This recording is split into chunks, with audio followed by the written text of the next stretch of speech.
Nkwamiriza mukwano gwange atulaba andaba yonna yosinzidde okubanga otugoberera munnayuganda ali wano n'abali emitala amayanja kkiriza otwegatteko mu kusaasaanya vidiyo eno etambule paka ku muntu asembayo ng'ekiruubirirwa kyakulabika nga tubaako kyetugabana naddala ku nsonga ezikwata ku ggwanga lyaffe. Nze Hajji Kazibu Bashir Mbazira, pulezidenti w'ekibiina ekigatta ab'amawulire mu ggwanga. Ekyo kiyinza okuba nga tekimala naye munnamawulire akola okunoonyereza naddala ku nsonga ezikwata ku bantu baffe, omuntu waffe owa bulijjo naddala anyigirizibwa. Nteeka nnyo essira ebirowoozo, obwongo n'obudde ku nsonga ze bayita human interest stories ezikwatira ddala ku muntu wa bulijjo. Uganda nga tuli mu kaseera kano akolekedde okulonda kwa 2021 waliwo ebintu bingi bye tugwana okulabika nti notwejjukizaako. Buli myaka 5 tugenda ne tulonda okukyusa obukulembeze nga ssemateeka bw'atugamba. Eyo nno y'enkola engunjufu. Naye waliwo abataakola nkola ngunjufu ya kalulu ne bakwata emmundu ne bagenda mu nsiko. Bano ku bo bwe tukyajjukira bino atukulembera Mwami Museveni. Mu mwaka gwa 1998 yeesitaba mu kalulu, teyalina bwakubiri, omu ku baakolera ddala obubi naye n'akakkiriziganya n'ebyo byali bivudde mu kulonda n'agenda mu nsiko. Abantu bangi ne bafa, abantu bafa ab'eruweru n'ebitundu ebirala tebalyerabira ebyabatuusibwako mu lutalo olw'ekiyeekera Mwami Museveni lweyagula ku bannayuganda. Omukulu oyo agenda okukola ekyo waliwo yajja ye teyagenda mu nsiko, yawamba Buwambi Buyinza Idi Amin Dada mu 1971 n'awamba gavumenti ya Apollo Milton Obote. Amini Mwami Museveni buli lwamwogerako amwogerako nga swine, omukulembeze omubi n'ebirala. Naye bw'alaba njagala twejjukize bwe tuba nga tubadde twerabira, njagala tuyige bwe tuba nga tubadde tetumanyi ensonga Amini ze yeesigamako okuwamba obuyinza. Ng'olwaleero nkubuulira omuntu yenna alina endowooza ng'ey'Amini, alina ebirowoozo ng'eby'Amini singa abaddewo olwaleero ebigenda maaso mu ggwanga, it is right for doing something like Amini did. Ng'Amini bwe yawamba obuyinza ensonga ze yawa mu 71 ng'ajjako Obote. Olwaleero mwana wattu mu ngeri engenderere, mu ngeri yali orchestrated, mu ngeri enteeketeeke obulungi, ensonga weeziri ezaawabiriza Amini okujjako Obote. Era Amini singa wali olwaleero kuba omuntu alina ebirowoozo ng'ebibye, Mwami Museveni tasobola kusula mu buyinza.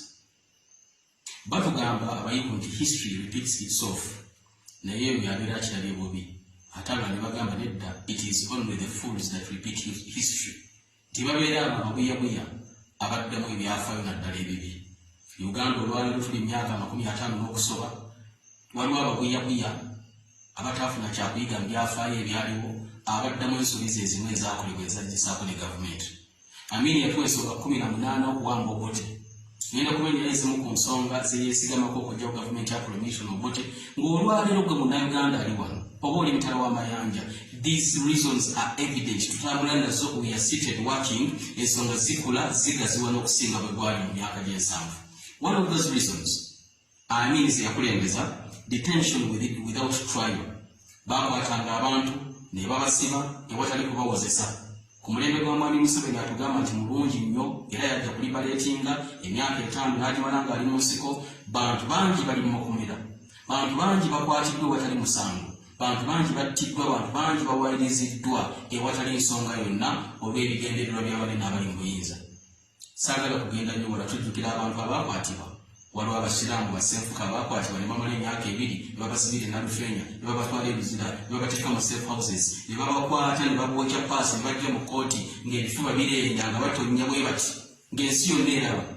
Omulamuzi n'anoonyereza n'azuula nti basenfuka ne bannaabwe abalala. Gavumenti ya Mwami Museveni yabakwatira bwereere. Gavumenti ya Mwami Museveni n'ebatulugunya ng'abalinga abatali bantu ku mulembe guno bwe tugamba twakola ssemateeka wa 95. Ne babagamba mugereje mulina musango mubaliyirire.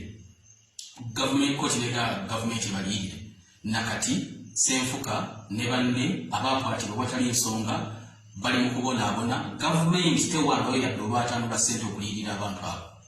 Njagala kungamba nti gavumenti eno erina enjawulo ne ku y'Obote Amini gye yawamba. Amini yatuwa ensonga ey'okubiri n'endala ezaabo bye yatuwa state of emergency, embeera y'akazigizigi yateekebwawo. Erimu ku nsonga Idi Amin Dada ze yatuwa denial of freedom of speech, abantu nga tebalina ddembe kweyogerera. Saagala olabe radio stations nnyingi ne TV nnyingi n'empapula z'amawulire ziriwo ogamye nti abantu boogera ki nga bye boogera babeera bamaze kubanyigiriza. boogera ki ng'olwalira abantu b'omanyidde ddala obulungi tebakyasobola kwetaaya na kutambula na kugenda. Kyagulanyi yabadde ku CBS ku lunaku olw'omukaaga yayogedde nga munnayuganda bw'ateekeddwa okwogera eddembe lye n'alikozesa ebyaddiridde mwaliwulidde minisita n'abakooba nga Kyagulanyi ayogedde ku lwamukaaga ku Sande ekitali kya bulijjo minisita wa Museveni n'abakooba n'atuuza olukikola bamawulire ku Sande n'atandika okwogera era mmwe abakyaza abantu ab'amawulire ekinaabatuukako mujja kukiraba nnyo bonna abakooba. Oyinza olwaliro okulabika nti nno munnange ow'embejja mwami Museveni si gwasoose mu ntebe eyo naye bonna abakooba. Oyinza okulowooza nti gavumenti eri ku ntikko y'okukulembeza ensonga zonna. Abantu babaddewo nga b'amaanyi ng'ensi batya bakkakkanye kubanga babeera bavuddeko ekyo ekibasuubirwamu. Naawe eddembe ly'abantu okubaggyibwa okulabika nti boogera nga bwe baagala okwogera yali nsonga Amin gye yeesigamako okukyusa obukulembeze. Olwaleero we are living with this. Tugenda mu kalulu ka 2021 minisita mwami Museveni najja n'atugamba emikutu gy'amawulire mwegendereze bye mukola mukyaza bannabyafuzi munaagenda ku rediyo mwogera ku ki? Mutugamba scientific election, mugambira abantu okukuba campaign, mutugamba covid, ate omuntu avuddeyo agenze ku rediyo nga talinawe na kutandika kunoonya akalulu ate mutandise okukubagana amameeme. Are you building a nation? Muzimba ggwanga mulina enjawulo n'abantu Amin be yajjako. Musobola okuyingira mu stress ne mwewana ne mugamba mwakola bulungi mwerabiza bannayuganda okusomozebwa okw'enjawulo okwaliwo. Ettemu erisusse. Munnayuganda bw'oba tonnaba kubeera n'omuntu ogwe batta. Bw'oba ku kyalo gy'obeera nga towulira n'onti omuntu bamusse watali ensonga isengala mu maaso webaze Katonda naye manyi toliiyo because buli lunaku obiraba ku mawulire buli lunaku obiwulira nga babyogera abantu abattiddwa ewatali ensonga. Covid yajja ennaku z'omwezi 2 ne tugenda mu karantiini ne batugamba bannaye mubeere ewaka. Bannayuganda abafudde embeera endala bayitirivu okusinga teri n'omu yafudde covid. Ebitongole ebyokwerinda bikwata abantu bebakuba amasasi abantu bafa. Twalaba abantu abatiwa ekaseese omuntu yatta abantu ekaseese mumanyi kyamutuukako. Olwaleero wano tulina omwana abadde asoma amateeka ku Makerere University bamukubye n'afa mu ngeri etategeerekeka. Eri ekaseese omunnaddiini yali agenda ku makya alina mukyala we avuga kapikipiki ne bamukuba amasasi ng'ensi yonna eraba. Omukyala ali wali erijjinja bamuyita Namulondo bamukuba amasasi ng'alikka bodaboda atambula agenda mukazi wattu agenda mu katale. Ettemu eritaliiko kunnyonnyola. Bameka abattiddwa bwe tujjukira abattiddwa obudde ne butambula ne bugenda mu maaso nga bubadde business as usual under the watch of the liberators nga baanunula eggwanga balaba. Is this the nation we are building? Kuno kwe kununula bakulu kwe mwagamba okwatwaza ebintu by'abantu nga nakati abamu bakyabanja buno bwe buwanga bw'abafu bwe mwabuuka nga mujja okununula eggwanga bino bye mwakola. Bannayuganda musaana ne muzuukuka. Kano ke kaseera bomba nga mubadde temumanyi kano ke kaseera mutegeere ebyafaayo by'eggwanga lyammwe mutegeere ensi bw'eteekeddwa okulabika nti netambula. Olunaku olwaleero enkola engenderere abantu batuula mu meeting nga bwe mutuula mu meeting nga mutudde ku lukiiko lw'ekikamu era bye muteesa nga bwe mutuula mu meeting nga mutudde ku mukolo gw'embaga muli mu wedding meeting mugumwe ne mugamba ani agenda okuleeta soda ani anaatimbwa anaasiba omugole muteekateeka nabo batuula ne bagamba bannayuganda tubaavuwazza tutya. Njagala osoma ekitabo bakiyita Dictator's Handbook. Dictator's Handbook dictator yenayina gy'abeera nayo. Genda osome ekitabo ekyo ojja kulaba kye nkugamba. Obwavu bwe tulimu Uganda ensi endagga gavumenti n'efulumya budget nga batugamba tuyimiriddewo ku byabulimi ne bateekamu akapapajjo ka ssente ku byobulimi. Uganda bateekeddwa okulabika nti ffe food basket ya region n'ensi yonna olwaliro nga ffe tweri emputa omuntu n'atuuka ng'anoonya kyakulya. Gavumenti ya Uganda covid ekwanise. Twawuliranga National Planning Authority, Ministry of Finance and National Planning, Ministry y'ensi y'okuteekerateekera eggwanga. Kuteekerateekera ggwanga ki nga n'abantu b'oteekerateekera tobamanyi?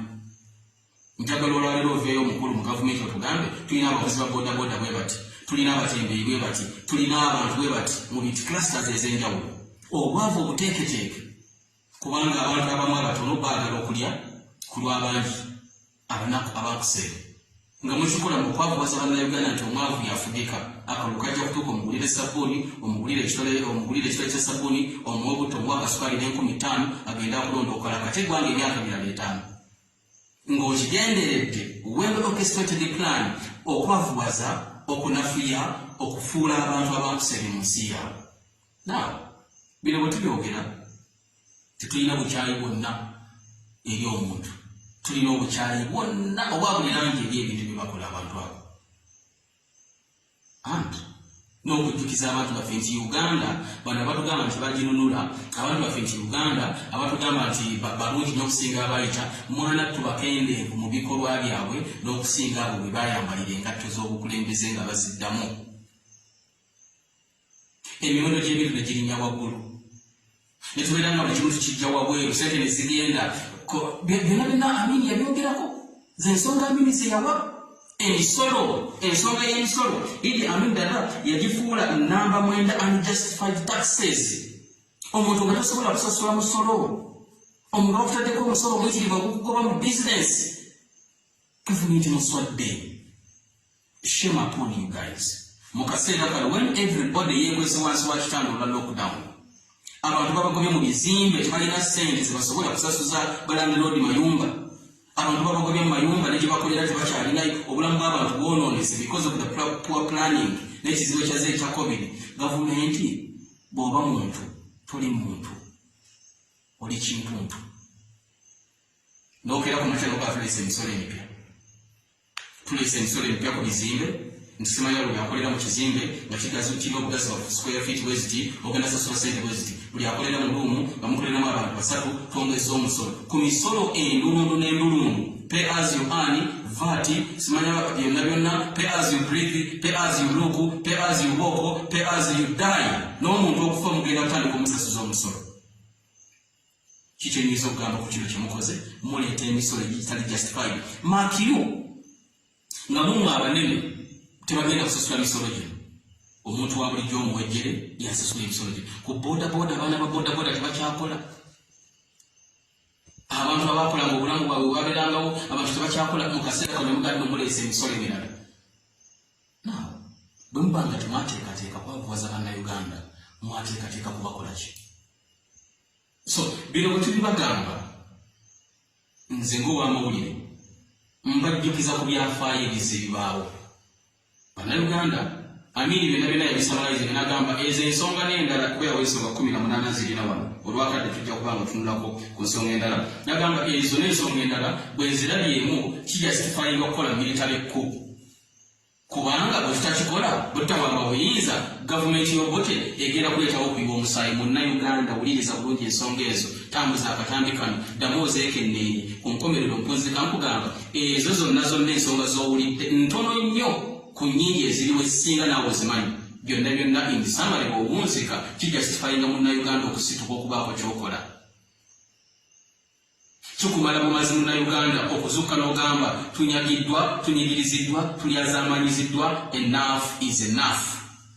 And now amawanga bwe gati baaganyagulula ne bagenda. Robert Mugabe yazimba eggwanga ng'alyezimbirako. Bannansi b'eggwanga eryazimba bwe ne bafuuka ekisekererwa olinga abasanga ababuuza yeeba abazimba bwe muli bantu bakikati musajja n'abafuga gyonna emyaka musajja eggwanga n'alinyagulula n'abaleka nga muli bannaku muli bankuseere.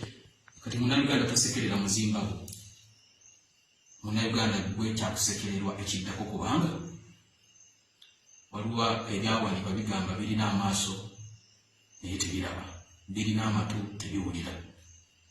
Kansubire nti baali tebagamba bannayuganda mulina amaaso muteekeddwa okulaba, mulina amatu muteekeddwa okuwulira, amaanyi obuyinza biri mu mikono gyammwe.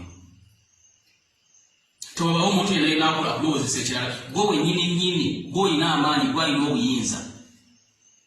Kubanga tubadde tutudde munnange obeera ku leediyo obeera ku TV bakulaba na biki na biki that comfort zone kati ebyo byaweddewo. Sawa ya kufungiza, sawa ya kwekwatiramu. Bwe tubeera ku leediyo ne tubeera ku TV ne tubagamba kirabika maybe balowooza ebyabulijjo bajja kwogera. Munnayuganda tetwagala ereebere story nga stories eza bulijjo lwojja n'owuliriza n'ogamba naye omusajja yagedde. What are you going to do?